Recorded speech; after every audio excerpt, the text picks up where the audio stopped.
Imagine waking up this morning thinking you already knew everything about Donald Trump, thinking you had him completely figured out, thinking you understood exactly what he was doing and where this whole story was going. And then, out of absolutely nowhere, in a way that nobody, not his closest allies, not his sharpest enemies, not the most seasoned political journalists in Washington, not the billionaire donors pouring hundreds of millions into his war chest, not even the Republicans in Congress desperately waiting by the phone for his call. Nobody saw coming. Trump suddenly reappears in the political arena in a completely different form, shifts the entire timeline of American politics overnight, leaves both parties scrambling, leaves the media completely blindsided, and sets in motion a chain of events that could determine who controls America's government for the next decade. And the most terrifying part is that nobody fully understands what he's actually doing yet. But you are about to find out every single detail right now. To fully understand why Trump's sudden reappearance is so shocking and so significant, you first need to understand where things stood just a few weeks ago, because the picture that was developing through January and into early February 2026 was not a pretty one for Donald Trump or for the Republican Party, and the signs of trouble were everywhere if you knew where to look. So let's start with the numbers that matter most in politics: approval ratings, because Trump's approval rating had dropped to a genuinely alarming 37%, according to a Quinnipiac University poll released in early February 2026, with 56% of Americans actively disapproving of his performance as president. And these numbers were not just bad, they were historically bad for a president at this stage of his term. And they were getting worse with each passing week, not better. And the reasons for that decline were not mysterious or complicated. A majority of Americans told pollsters they disapproved of Trump's handling of the economy. They were increasingly frustrated with the administration's aggressive approach to deportations that had produced shocking scenes of federal agents operating in cities across America. They were deeply concerned about foreign policy decisions like the military operation in Venezuela that resulted in the capture of Nicolas Maduro, and they were uncomfortable with the constant chaos and controversy that seemed to follow Trump everywhere. And beyond the approval ratings, the electoral picture for Republicans was genuinely frightening, because Democrats had been dramatically outperforming their historical baseline in special elections across the country, winning seats in districts that Trump had carried by 17 points just 14 months earlier in the 2024 presidential election. And this pattern of Democratic overperformance in special elections is the single most reliable predictor of what will happen in a midterm election, and what it was predicting for November 2026 was a Democratic wave. And the numbers in Congress were absolutely brutal for Republicans to contemplate, because in the House of Representatives, Republicans held an incredibly thin majority of 218 seats to 214 for Democrats, with 3 vacancies, which meant Republicans could literally only afford to lose 2 seats before Democrats would take control. And given that historically, the president's party almost always loses seats in midterm elections, they've only gained House seats twice since 1938.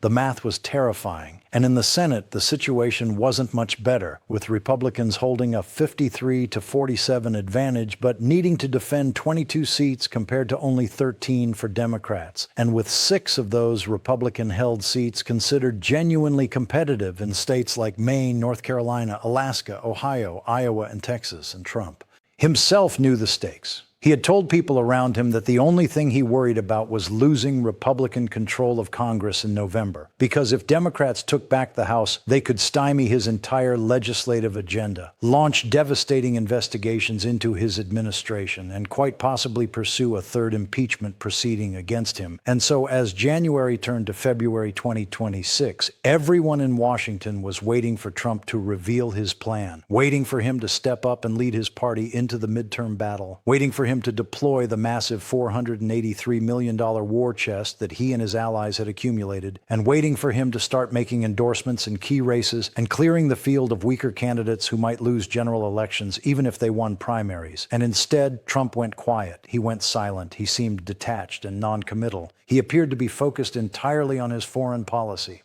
Adventures with Iran and Venezuela and trade wars with China, and Republicans across the country were going quietly insane with frustration, waiting for guidance that never came. Senator John Cornyn of Texas, who was facing a brutal primary challenge from State Attorney General Ken Paxton, told anyone who would listen that he talked to Trump regularly, and that Trump always seemed interested in his race, always cited polls, always seemed to be following things closely. But the endorsement, the one thing Cornyn desperately needed, never came, and Republican strategists were spending hundreds of millions of dollars on Senate primaries in Texas and Georgia because Trump hadn't cleared the field. And the National Republican Campaign Committee issued an internal memo warning that if Paxton won the Texas primary, it would cost Republicans an additional $100 million to defend that seat in the general election, because Paxton was so weak against Democratic opponents. And the frustration inside the Republican Party was building to a boiling point, with members of Congress privately seething, major donors holding back checks until they knew where Trump stood, and campaign committees unable to finalize strategies because they had no idea what the most important political figure in the Republican Party was actually going to do. And then everything changed. Because here is what nobody saw coming, and here is what shifted the entire timeline of American politics almost overnight. Trump didn't just reappear in the midterm battle the way everyone expected, by making endorsements and cutting ads and writing checks. Instead, he reappeared in a completely different and far more aggressive and far more dangerous way that sent shockwaves through both parties and through every corner of the American political system. Trump reappeared as an electoral warrior, prepared to fight the 2026 midterms, not just with money and endorsements, but with the full power of the federal government itself. And the opening move in this new phase was something that almost nobody predicted and that had never been attempted in American history. Trump began pushing Congress to pass what he called the Save America Act, which would require documentary proof of citizenship to register to vote in federal elections and would add a strict voter identification requirement for all federal elections. And Trump posted on Truth Social with his characteristic lack of subtlety, quote, "America's elections are rigged, stolen, and a laughingstock all over the world. We are either going to fix them or we won't have a country any longer," end quote. And he personally called on every Republican in Congress to fight for the SAVE Act and to make it law before the November midterms. And that was alarming enough by itself. But then the second move came, and it was far more explosive. On January 28, 2026, FBI agents carried out a dramatic raid on the Fulton County Election Center in Georgia, the county that contains Atlanta, and they seized hundreds of boxes of 2020 election materials, claiming there was a criminal investigation into voting law violations. And this was jaw-dropping because Georgia was one of the key states where Trump had spent years claiming, falsely and without evidence, that he had been the victim of election fraud in 2020, and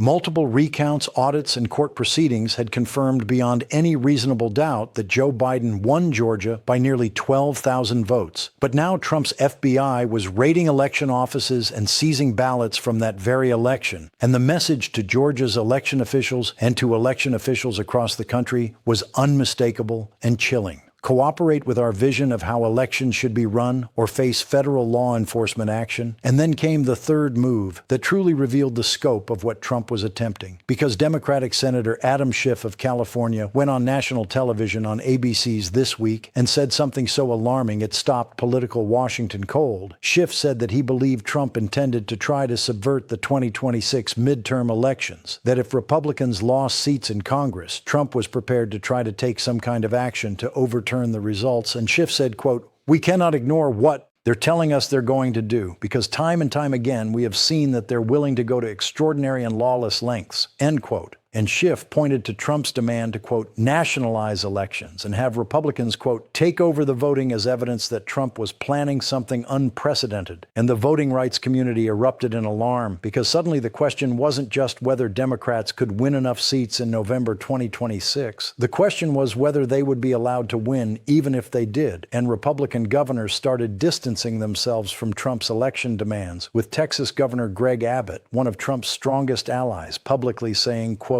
"My understanding of the United States Constitution is that elections for state positions are to be conducted by states, and I don't think we should deviate from that," end quote. Which was an extraordinary moment, because Abbott was essentially telling Trump that his election power grab was unconstitutional, and even Abbott wasn't willing to go along with it. Now let's step back and understand the full scope and strategy of what Trump is actually doing here, because to really grasp the magnitude of this moment, you need to understand that Trump is not acting randomly or impulsively. He is executing what appears to be a carefully constructed three-part strategy designed to guarantee Republican control of Congress in November 2026, regardless of what voters actually want. And part one of this strategy is the financial war machine, because Trump has built a political fundraising operation that is simply unprecedented in American history. His political committees and the Republican National Committee had accumulated $483 million through the end of December 2025. And that is nearly triple the $167 million held by the Democratic National Committee and its Senate and House party committees and super PACs combined. And the money has been pouring in from every direction. Billionaires like pipeline magnate Kelsey Warren and his company Energy Transfer LP, quantitative trader Jeff Yass, OpenAI co-founder Greg Brockman, and cryptocurrency exchange operator Forrest Dax have all made eight-figure contributions to MAGA Inc. alone. And at the other end of the spectrum, small donors sending $33 at a time have been contributing millions more through relentless text and email appeals. And Trump's allies have made clear that this money will be used as both a carrot and a stick.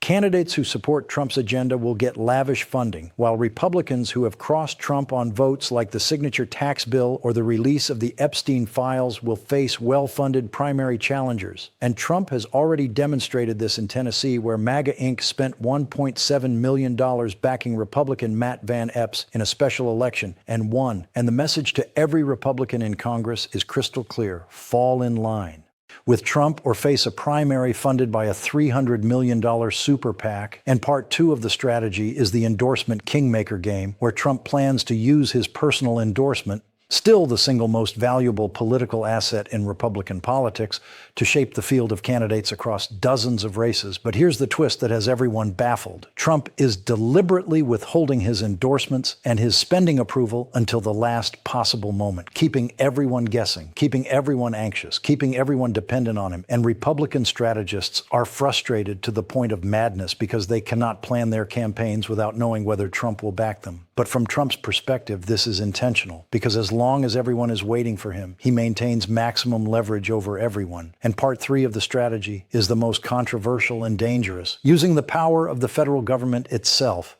to tilt the electoral playing field before a single vote is cast in November 2026. And this includes the push for the Save America Act, which voting rights groups say would suppress voting by millions of eligible Americans who don't have the specific documentation required by the law. It includes the FBI raid on Georgia election offices, which sends a message of intimidation to local election officials across the country. It includes Trump's calls to nationalize election administration, which would give the federal government, meaning Trump's administration, control over how elections are run in all 50 states. It includes the Justice Department's attempt to bring criminal charges against Democratic members of Congress who made a video urging service members not to follow illegal orders, which Democratic Senator Mark Kelly of Arizona called, quote, an outrageous abuse of power by Donald Trump and his lackeys, end quote. And it includes Trump's continued false claims that American elections are rigged and stolen, claims that a significant portion of his base believes completely, and that create a psychological environment where Trump supporters will accept almost any action he takes in the name of fighting election fraud. And the terrifying logic of this strategy is not hard to follow. If you can suppress Democratic votes through restrictive new laws, intimidate election officials through FBI raids, criminalize political opposition through weaponized prosecutions, control the narrative about election legitimacy through endless repetition of fraud claims, and then if Democrats somehow still manage to win, you've already preceded the idea that any Democratic victory must be illegitimate because elections are rigged, giving Trump and his allies the justification they need to challenge the results. And reporters at The Atlantic, NPR, and other outlets have been raising the alarm about exactly this scenario for months, and the question hanging over Washington like a storm cloud is this really what's happening? Is the President of the United States genuinely planning to subvert American democracy to keep his party in power regardless of the will of the voters? Or is this all overblown partisan alarm ringing from Democrats who are scared of losing? Climax. And now we arrive at the most explosive and consequential question of this entire story.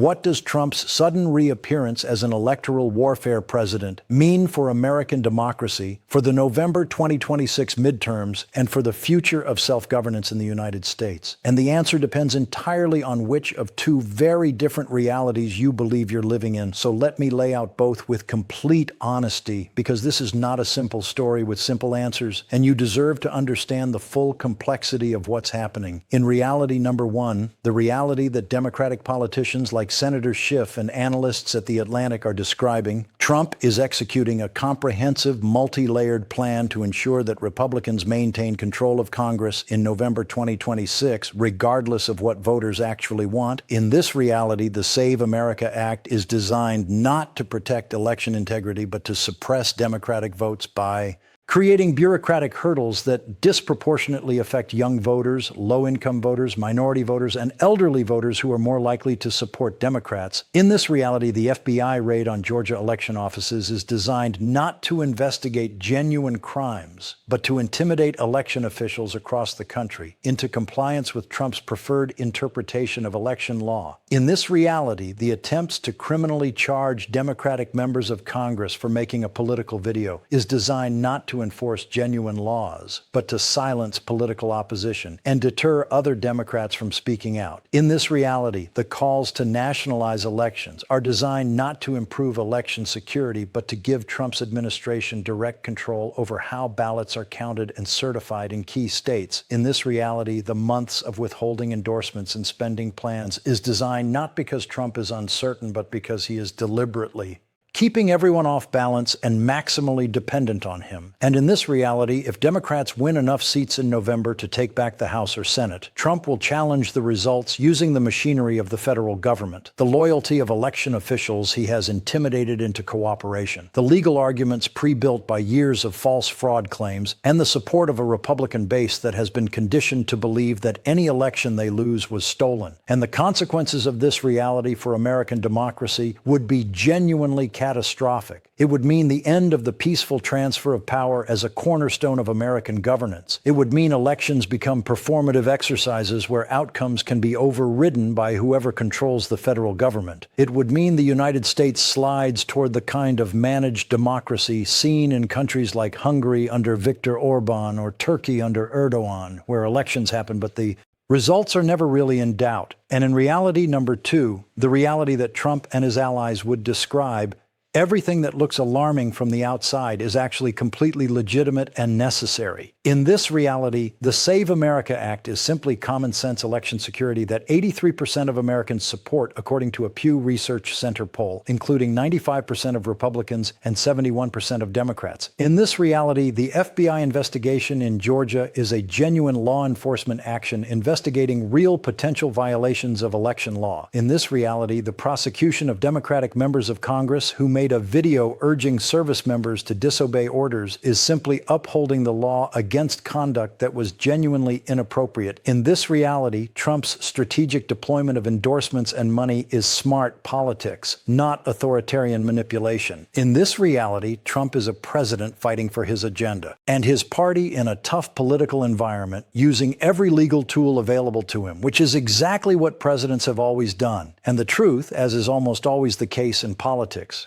probably contains elements of both realities. But what makes this moment genuinely different from normal American political combat is the scale and the speed and the combination of tactics all deployed simultaneously. Because in American history, presidents have used their power to help their party win elections. That's normal and expected. But the combination of potential voter suppression through the SAVE Act, intimidation of election officials through FBI raids, criminalization of political opposition through weaponized prosecutions, and preemptive delegitimization of elections through fraud narratives is something new, something that no previous American president has attempted at this scale in the modern era. And it is happening right now in real time, less than 9 months, before one of the most consequential midterm elections in American history. And the stakes could not be higher, because control of the House of Representatives, which Democrats can take with a swing of just a handful of seats, would mean the ability to stop Trump's legislative agenda cold,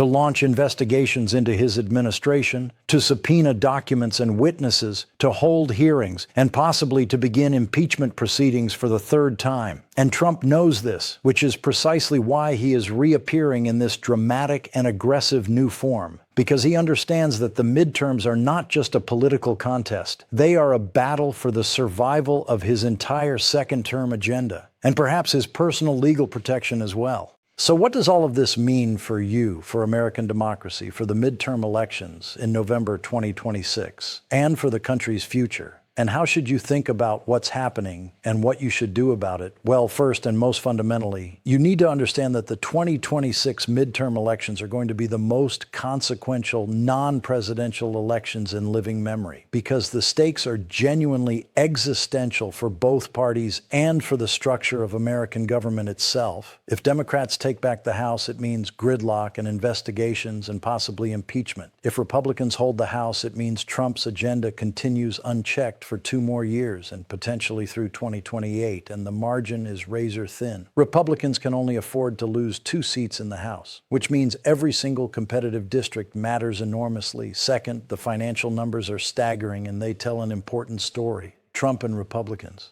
have $483 million compared to Democrats' $167 million, nearly a 3-to-1 advantage, and money in politics is not everything, but it is a lot. It means more ads, more ground operations, more voter contact, more everything. And Democrats are going to have to overcome that massive financial disadvantage with enthusiasm and turnout. Third, the historical forces are genuinely on the Democrat side, because the president's party almost always loses House seats in midterms. They've only gained seats twice in the last 88 years, and Trump's approval rating of 37% is deep in the danger zone that historically produces wave elections against the president's party. And Democrats have been massively outperforming in special elections across the country over the past several months, including winning a seat in a district Trump carried by 17 points. Fourth, the election security battle is going to be one of the most important and most contested stories of 2026, because if the Save America Act passes and gets signed into law before November, voting rights groups estimate it could prevent millions of eligible Americans from voting. And if it doesn't pass, Trump and his allies will use that failure as more evidence that elections are being stolen by people who don't want secure elections. And either way, the narrative will be used to motivate Trump's base and to create preemptive justifications for challenging results that don't go their way. Fifth, the international world is watching all of this very closely, because American democracy has historically been the model and the inspiration for democratic governance around the world. And when America's democratic processes come under pressure, it emboldens authoritarian leaders in other countries who point to American dysfunction as evidence that democracy itself is a failed system, and the reputational damage to